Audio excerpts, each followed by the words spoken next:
Welcome students. Hope you all are fine. And today this is your chemistry class for class 8. Let's start with our new topic. And our new topic is about duplet rule or rule of two. Before leading towards a new topic, we should recall the previous topic.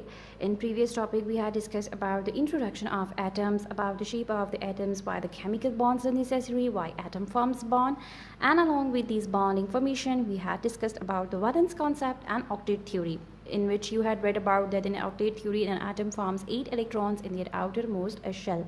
So today we will start with a duplet rule or rule of two. Let's start with definition. The tendency of atoms to attain 2 electrons in the valence shell in order to attain stability. For example, helium has 2 electrons in its valence shell and it is stable. The elements in group 8 of the periodic table, such as helium, neon, and argon, are known as noble gases. They are also called inert gases because they are very stable. अच्छा, duplet rule of to को कहते हैं.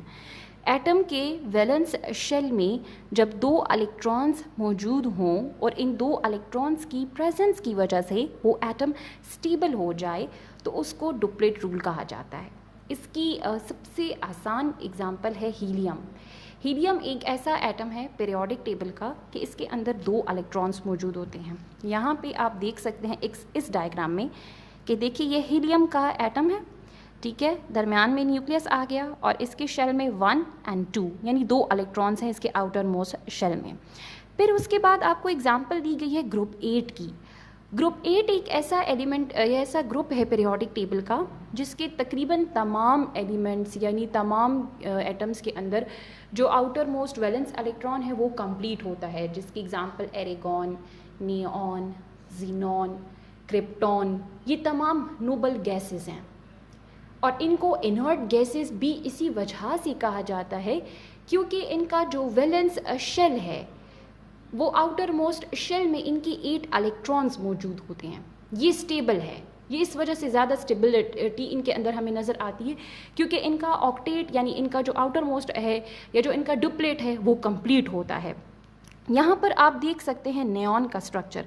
देखिए नेऑन की typical structure में 1 2 3 4 5 6 7 8 यानी हर वो element जो कि ग्रुप 8 से बिलोंग करता है तो उसके आउटर मोस्ट शेल में हमारे पास 8 इलेक्ट्रॉन्स मौजूद होंगे. और साथ ही साथ अगर आप हीलियम की एग्जांपल लेते हैं तो हीलियम के अंदर आपको 2 इलेक्ट्रॉन्स नज़र आएंगे.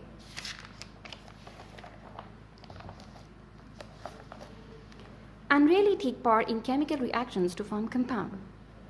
Their stability comes from their completely filled outermost shell, except for helium that has 2 electrons in the outermost shell. All other noble gases have their outermost shells filled with 8 electrons. A shell with 8 electrons is called an octet and is very stable. Thus, when atoms take part in chemical reactions, they tend to combine in ways to complete 8 electrons in their outermost shell to attain the electronic configuration of the noble gases except helium. अच्छा, अब ये आपको बताया गया है कि जो group 8 के एलिमेंट्स होते हैं ये केमिकल रिएक्शन में काफ़ी कम पार्टिसिपेट करते हैं. क्यों कम पार्टिसिपेट करते हैं? क्योंकि इनका आउटर मोस्ट शेल कंप्लीट है. इनको क्या ज़रूरत है कि ये किसी दूसरे एटम के साथ शेयरिंग करें, कोई दूसरा जो है वो उसके साथ गेन अप करें या बॉन्ड बनाएं? कुछ भी नहीं बनाते क्योंकि इनके अंदर तो स्टेबिलिटी का कंटेंट और क्राइटेरिया मौजूद है. एक्सेप्ट हीलियम क्योंकि उसके पास 2 इलेक्ट्रॉन्स होते हैं इसके आउटर मोस्ट शेल में. अब जो बाकी एटम्स रह जाते हैं ग्रुप 8 को निकाल के, ठीक है, उनकी ये कोशिश होती है कि वो भी अपने आउटर मोस्ट वैलेंस इलेक्ट्रॉन्स को कंप्लीट करें ग्रुप 8 की तरह. उनके अंदर भी तमाम इलेक्ट्रॉन्स जो हैं वो फिल अप हों और इलेक्ट्रॉनिक कन्फिग्रेशन यानी जो SPDF को हमने स्टडी किया है तो उसको जो है वो ग्रुप 8 के जैसे कंप्लीट अप करें, उनके अंदर भी स्टेबिलिटी आ जाए. अब इस फिनोमिना को हासिल करने यानी गेन अप करने के लिए एक एटम या तो शेयर करेगा इलेक्ट्रॉन या तो जो है वो गेन करेगा. फिर हमारे पास आ जाती है the orbital concept. The concept is based on the combinations of atomic orbital to produce molecular orbital. The atomic orbitals have 1 electron. These orbitals, when come close to one another, they overlap each other. This overlapping is either endwise or sidewise. N-wise overlapping produce sigma bond and side-wise overlapping produces pi bond. अच्छा, ये देखें, this is a typical diagram of orbital concept. Orbital concept atomic orbitals को कहते हैं, जिनसे हमारे पास बनता है मॉलिक्यूलर ऑर्बिटल. अब एटॉमिक ऑर्बिटल के अंदर एक इलेक्ट्रॉन होगा, ठीक है, जबकि आपने पढ़े हैं s, p, d, ये हमारे पास मॉलिक्यूलर ऑर्बिटल हैं, ठीक है. अब ये ऑर्बिटल एक दूसरे के साथ ओवरलैपिंग करते हैं, तो इनसे दो तरह की बॉन्ड की फॉर्मेशन होती है, sigma bond and pi bond. देखें, अब ये हमारे पास है s ऑर्बिटल, ठीक है, ये दो हैं. These are two in number. When they overlap over one another, they form the bond which is called as sigma bond. अब इनकी ओवरलैपिंग देखें, ये दो सर्कल्स आपस में ज्वाइन हो गई, जो शेडेड पार्ट है वो बता रहा है कि इस जगह पे इनकी ओवरलैपिंग हुई है. फिर सेकंड जो है, ये हमारे पास ये ओवरलैपिंग जो है साइड वाइज हो जाती है, यानी यू कैन से ये हमारे पास एंड वाइज हो जाती है, सॉरी साइड नहीं होती, ये एंड वाइज होती है और ये हमारे पास सिग्मा बॉन्ड बनाती है, ठीक है. फिर सेकंड में देखें तो अब पाई बॉन्ड कैसे बनता है, s है तो देखिए इसमें सिग्मा बॉन्ड s है तो s ऑर्बिटल इस्तेमाल हुए होंगे, ठीक है. जबकि पाई बॉन्ड में आपको दोनों की कॉम्बिनेशन नज़र आती है, s एंड p, ये दोनों आपस में कंबाइन होते हैं. s तो सर्कुलर में ही आपको नज़र आ रहा है, ठीक है, और फिर हमारे पास p है तो ये एलोंगेटेड है. अब यहाँ पर देखिए s भी जो है वो इसके साथ अटैच्ड है, p भी अटैच्ड है, और ये हमारे पास इतना बड़ा, यानी यू कैन से कि ये हमारे पास साइड वाइज बॉन्डिंग करता है, तो जो साइड वाइज बॉन्डिंग होती है वो हमारे पास पाई बॉन्ड कहलाई जाती है. Okay, next topic is about chemical bond. When elements react to form a compound, chemical bond is formed. When a compound undergoes chemical reactions, the bond between them is arranged. The attractive force which holds the atom together to form a molecule is called a chemical bond. When a compound decomposes, some or all of the bonds are broken down. अच्छा, इसको आपको बताया गया है कि chemical bond क्या है. चूँकि अब हम ये बात इंट्रोडक्शन से डिस्कस कर चुके हैं कि हमारे पास अगर एटम्स हैं, ये आपस में कंबाइंड हैं, आपस में फ्यूज्ड हैं, तो ये हमारे पास किसी बॉन्ड की वजह से फ्यूज्ड हैं, किसी अट्रैक्टिव फोर्सेस की वजह से आपस में कनेक्टेड हैं. ऐसे तो कभी नहीं होता कि कोई एटम हवा में हमारे पास जो है वो एक दूसरे के साथ कनेक्टेड हो. It is not possible. तो इसलिए बॉन्ड को हम स्टडी करते हैं और अट्रैक्टिव फोर्सेस को स्टडी करते हैं, जिसके ज़रिए से दो एटम या मॉलिक्यूल या जो कंपाउंड्स हैं वो आपस में फ्यूज्ड फॉर्म में नज़र आते हैं. Types of bonds, there are 4 types of bond. Ionic bond, dative bond or coordinate covalent bond in metallic bond. Okay, let's start from an ionic bond. The chemical bond which is formed due to the complete transfer of electrons from one atom to the other atom is called ionic bond or electrocovalent bond. The transfer of electrons between atoms completed the octet and duplets. This type of bonding is always between a metal and a non-metal. Metal always loses electrons to form cation, and non-metal always gain electrons to form anions. In ionic bond formation, one atom loses electrons and the other gains it.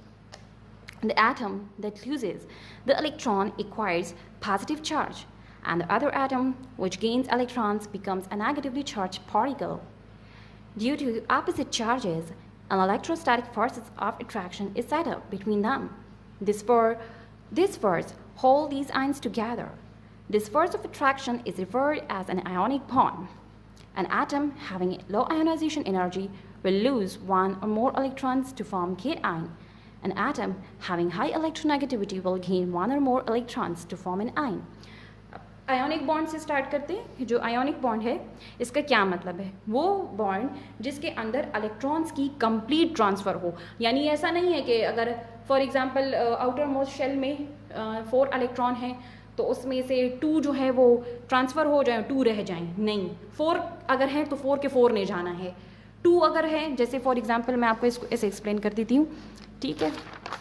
देखें, अगर ये हमारे पास है typical nucleus, ठीक है, ये आ जाता है शेल 1, यह आ जाता है शेल 2, ठीक है.